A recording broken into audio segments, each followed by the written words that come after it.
They stood in front of everyone, laughing. "Take her," her father said, patting the old man's back like she was cattle. "She's just dead weight anyway. Maybe she'll learn something out there." Nobody knew the quiet man in the dusty coat owned more land than all of them combined. And he wasn't laughing. Before we dive in, drop a comment with where you're watching from, and don't forget to hit subscribe for more videos like this. Let's begin. The roast on the table was still steaming when Ava's father pushed his chair back, stood up, and clinked his glass with the tip of his fork. "A toast," he said, smug grin stretching across his face. "To family, to progress, and to finally getting rid of dead weight." A few chuckles, some unsure. Most eyes turned toward Ava. She sat frozen, gripping her water glass. She had no wine. Her mother didn't look at her. Neither did her sister. She didn't need a speech. She already knew. They'd hinted at it for weeks, called her soft, emotionally exhausting, a sponge. Her father had barked at her just last week for coming home with calloused hands from helping out at a community garden. "This isn't a charity house," he snapped. "You're not a saint. You're a burden." Now, he gestured toward the man sitting silently at the end of the table. "This gentleman here, Mr. William Callahan, has generously agreed to let our little Ava stay on his property. Help out with something. Maybe she'll grow up finally." Ava blinked. Mr. Callahan didn't look at her. He didn't flinch. He just calmly took another bite of his food. "You're sending me away?" she asked, barely a whisper. "Not sending. Transferring opportunities," her mother said sweetly, as if the room wasn't cracking in half. Her father rolled his eyes. "You'll be fine. Work's good for people like you." Her sister snorted. "Yeah, maybe it'll teach you not to cry so much." The entire table laughed. Ava's throat burned, but she didn't cry. She stood up slowly. "Fine," she said, voice brittle but loud. "I'll go." Her mother glanced at her watch. "William's truck is waiting outside. You should hurry." Ava left her plate full, walked to her room, and grabbed the one bag she'd packed out of instinct. Downstairs, nobody saw her off.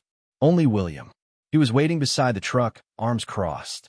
She stood there with her single duffel bag, waiting for him to speak. He didn't. He opened the truck door. She got in, and they drove. The city disappeared fast. Asphalt turned to gravel, neon signs to trees, and silence sat thick between them like a passenger. When they hit a dusty turnoff and passed a sign that read Callahan Ranch. "Private," she finally spoke. "You didn't say anything back there." He didn't glance at her. Didn't need to. "Why take me in?" He paused, then said calmly, "Because you looked like someone who still had fire left, and they looked like they'd tried hard to kill it." Ava looked away. The road stretched far ahead, and she had no idea her name would one day be carved into it. The truck came to a halt in front of a long stretch of weather-worn fence and a two-story house that stood like it had never flinched in a storm. Wooden beams, stone chimney, a big wraparound porch. No flash, no nonsense, just presence. William stepped out first, grabbing her bag from the back without asking. Ava climbed out slowly, her legs stiff, her hands trembling from everything she hadn't said back there. She followed him toward the porch. A dog barked somewhere behind the barn, a deep echo. Horses neighed in the distance. "You'll stay in the east room," he said, opening the front door. "Kitchen's open. Laundry's down the hall. You don't owe me anything, but you pull your weight. That's all. I can clean," Ava said quickly, too quickly. He stopped, turned toward her, and looked her square in the eye for the first time. "I didn't bring you here to clean." That shut her up. Inside, the house smelled like pine and coffee. The walls were lined with old photos, not of family, but land. A black and white picture of cattle from the 60s. Another of William beside a younger man in a military uniform. Nothing personal, just history. "Tomorrow you meet Ruby. She runs this house. Don't mistake her kindness for softness." Ava nodded. William paused, eyes narrowing slightly. "And one more thing." She looked up. "Don't let the way they treated you be the last thing that defines you." Then he was gone, up the stairs, door clicking behind him. Ruby was nothing like Ava expected. She was in her late 50s, southern drawl, soft-spoken, but sharp as glass. The next morning, Ruby handed Ava a pair of boots, an apron, and a sandwich wrapped in wax paper. "Eat now. You'll be fixing fence posts with me before the heat sets in. You fix fences? I manage the entire Westfield, Ruby said without looking up. You think this place runs on charm? That day, Ava learned to swing a hammer. Her palms blistered by noon. By sunset, they were cracked. And it was the first day in years she didn't feel like she was suffocating. The town found out quick that Ava Monroe was a Callahan ranch. In places like this, secrets were just community events with a one-day delay. At the grocery store, a clerk whispered, "Is that the Monroe girl? The one they sent off like a dog?" The church ladies mumbled behind pursed lips. Poor thing. Imagine being passed off like old furniture. Ava heard it all. She didn't answer. She just kept working, fixing things, helping Ruby, learning the land. Until the night, she overheard two ranch hands near the barn. Why do you think he took her in? Maybe guilt, maybe charity, or maybe he sees something we don't. That line stayed with her.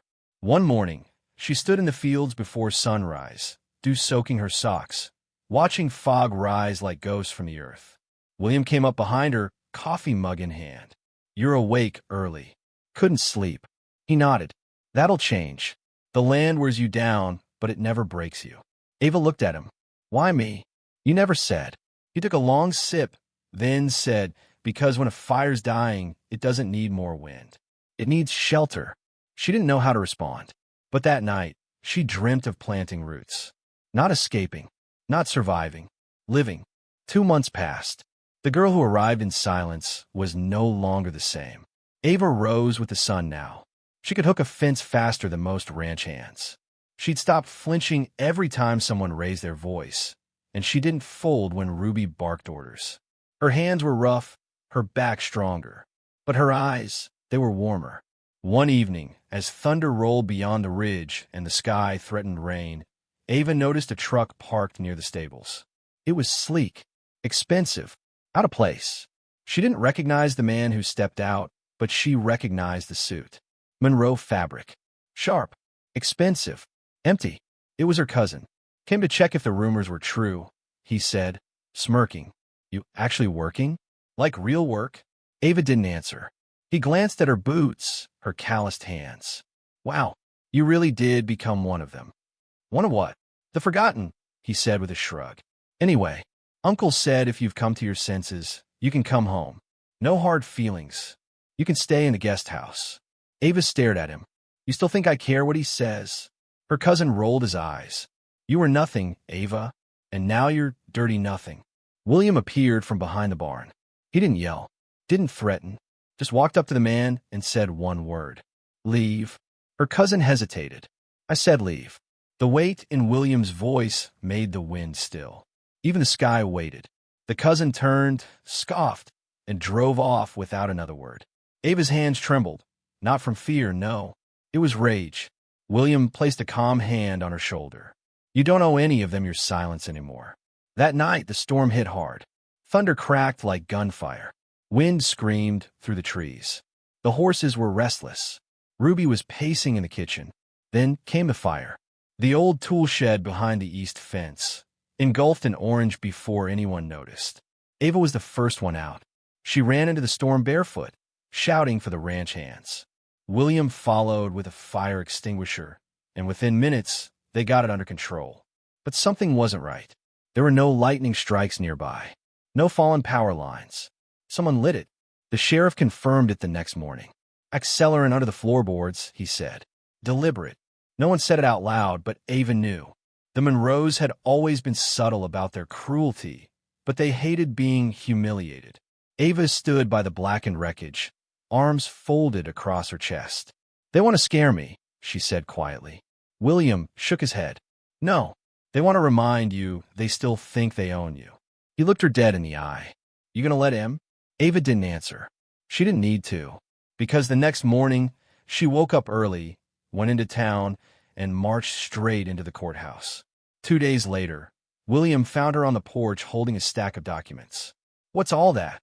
She handed them over. "I signed over the Monroe Trust land to your name." His brow furrowed. "Why?" "Because I don't want anything connected to them anymore. But I do want to see that land help someone who deserves it." He looked at her for a long time. "You know what that land is worth. I know what peace is worth. William smiled, genuinely, for the first time since she met him. You're more Callahan than Monroe now. Ava didn't smile back. She didn't need to. She finally belonged. Spring turned to summer, and with the heat came a letter, thick, cream-colored, sealed with red wax. It arrived quietly, hand-delivered by a clerk who looked like he didn't want to be there. Ava took it from him without a word and didn't open it until William returned from the field. He read it over her shoulder. Her grandfather, Theodore Monroe, was gone, and she'd been summoned to the will reading. Ava set the envelope down slowly. Her chest felt heavy. He hated them, she whispered, but he still died in that house. William stayed silent. I don't want to go. You should, he said calmly. Not for them. For yourself. The Monroe estate was exactly as she remembered, grand, cold, and dripping in money. But now it felt smaller. The same marble floors, the same gold-framed family portraits, and the same dead eyes watching from every corner. Her father barely looked at her when she walked in. Her mother looked through her. Her sister rolled her eyes. You look like a field rat, she muttered under her breath. I'd rather be that than a hollow glass of champagne, Ava replied softly. Before anyone could respond, the lawyer cleared his throat and opened the file. Theodore Monroe left a personal statement, not a public one. This letter will be read aloud. He unfolded a handwritten note, cleared his throat, and began. To my granddaughter, Ava, I watched you grow up with fire in your soul and silence in your eyes. You were never given a voice in this house, so I'm giving you something else instead. My private land reserve, my company voting rights, and every asset in the West Development Fund. You were the only one who visited me without needing anything. That's worth everything. A stunned silence followed. Her father's face went red. Her sister gasped. Her mother stood up, shaking. This is outrageous, her father barked. The lawyer held up a hand. It's legally sound. And witnessed. Ava looked around the room. I don't want your house, she said calmly. I don't want your name. And I don't want to hear from any of you ever again. Her mother snapped. You ungrateful little. But Ava didn't stay to hear the rest. She walked out with the deed in her hand and her head high. Back at the ranch, William was waiting. He didn't say anything when she handed him the file. He just nodded. You did good. I didn't want it, she whispered. No, he said, but now you'll make something better out of it. The next week, Ava marched into a Monroe board meeting, uninvited. The same men who had dismissed her were seated around the table, laughing, sipping espresso, until she stepped in and placed her folder on the table. Effective immediately, she said. I'm invoking full controlling rights under Article 7B of Theodore Monroe's holdings. Excuse me, one of them said. I'm your new CEO, she said, unless you'd like to challenge it in court, which I'd be happy to drag out until your retirement. They stared at her, the girl they once tossed out like a broken toy. She wasn't crying now. She wasn't begging. She was the boss. The office chair felt foreign beneath her at first. Leather. Cool. Stiff. But Ava didn't squirm. She leaned back, fingers steepled, as the boardroom stared at her like a ghost had just taken a seat. No one spoke, until Mr. Halvorson, the oldest board member, finally broke the silence. You're Theodore's granddaughter. She nodded once. You were the quiet one. I'm still quiet, she said. But silence isn't weakness. You just mistook it for obedience. A few of the men exchanged glances, unsure whether to be impressed or afraid. Ava opened the binder in front of her. Let's begin. Your quarterly numbers are terrible. Your marketing spend is bleeding, and the new West developments are stalled because you failed to negotiate water rights with ranchers who've owned that land for generations. Someone opened their mouth to object, but Ava held up a hand. I've already fixed it. William Callahan will act as your lead liaison. All deals with ranchers will go through him. They blinked. William Callahan? One whispered. The rancher? No, Ava said, voice steady. The man who taught me what real value looks like. That night, back at the ranch, the air smelled of cut grass and slow rain. Ruby made cornbread. William was fixing a latch on the horse gate. Ava leaned on the fence, arms crossed, eyes far off. You ever think you'd be CEO of the Monroe Empire? William asked. I didn't even think I'd make it to 23, she answered softly. A long silence passed. Then he said, You did more than survive, Ava. You burned down their lives without lighting a single match. She smiled, not the smile of someone trying to be accepted, the smile of someone who finally was. The town changed too. People whispered less and respected more. Not because she was rich, but because she didn't leave them behind. She funded the clinic renovation, hired teens from broken homes to work the new stables, donated to the struggling elementary school. She showed up in boots and jeans to every town hall meeting, never wearing the Monroe name on her sleeve. People called her Miss Ava. Some called her boss, but no one ever called her useless again. 6 months later, her family requested a meeting. They arrived in clean suits and polished lies, sitting stiff on the ranch porch. Her father spoke first. We didn't know what we were doing, Ava. She raised an eyebrow. We made mistakes, her mother said quietly. We didn't mean to hurt you. Her sister stared at the ground. Ava let them speak. Then she stood. I forgive you, she said. But you're not coming back into my life because it benefits you now. Her father scowled. You wouldn't have anything if it weren't for us. She took a step forward, meeting his eyes. You're right. You gave me away. And that's the best thing you ever did. Then she turned and walked into the house. They stood alone on the porch as the wind picked up, whispers lost in the rustling grass of a valley they no longer controlled. And as the sun dipped low behind the hills, Ava stood on her porch, barefoot, heart full, and looked out across the land they thought would break her. It hadn't. It had rebuilt her. One sunrise, one splinter, one kindness at a time. And now it was hers. Not out of revenge, but because she'd finally become everything they told her she could never be.